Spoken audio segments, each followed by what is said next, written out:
विधिमंडळामध्ये आता महाविकास आघाडी विधिमंडळ पक्ष म्हणून पत्रव्यवहार करणार आहे। दोन्ही सभागृहात विरोधी पक्ष नेते नसल्यामुळे आता महाविकास आघाडी विधिमंडळ पक्ष म्हणून लेटर हेड तयार करते।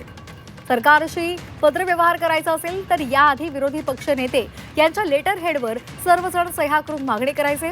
मात्र आता विरोधी पक्ष नेता नाही आणि त्यामुळे महाविकास आघाडी विधिमंडळ पक्ष म्हणून लेटर हेड तयार त्यांनी केलेला आहे आणि त्यानुसारच आता पत्रव्यवहार करण्यासाठी त्या लेटर हेडचा वापर केला जाणार आहे।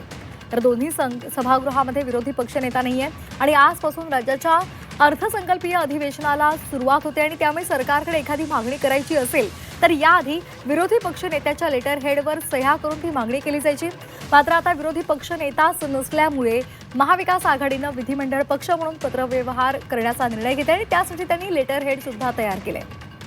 तर आताची महत्त्वाची बातमी, आजपासून अधिवेशन सुरू होतं आणि त्यामुळे या अधिवेशनात अनेक महत्त्वाचे मुद्दे घेऊन सरकारला धारेवर धरण्याचा विरोधकांचा प्रयत्न असेल आणि त्यानुसार आता सरकारशी पत्रव्यवहार करायचा असेल तर यासाठी विरोधी पक्षनेते यांच्या लेटरवर आधी सर्वजण सह्या करायचे। मात्र आता त्यासाठी महाविकास आघाडी म्हणून एकत्रितपणे लेटर हेड तयार केलेला आहे। कृष्णात पाटील आमचे प्रतिनिधी या संदर्भात अधिक माहिती देत आहेत। कृष्णात, काय अधिक अपडेट्स आहेत?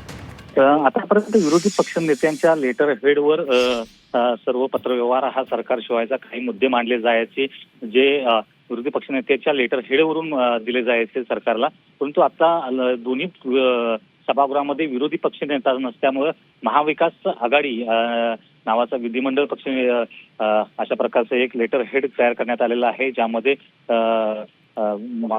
विधिमंडळ महाविकास आघाडी अशा प्रकारचा एक लेटर हेड तयार करून त्या माध्यमातून काल देखील राज्य सरकारच्या चहापाण्यावर बहिष्कार टाकल्याचं पत्र हे दिलं गेलं होतं त्याच लेटर हेडवर। आणि आता इथून पुढचा जो पत्रव्यवहार जो सरकारशी करायचा असेल खास करून विरोधकांना तो या पत्राच्या माध्यमातून केला जाणार आहे।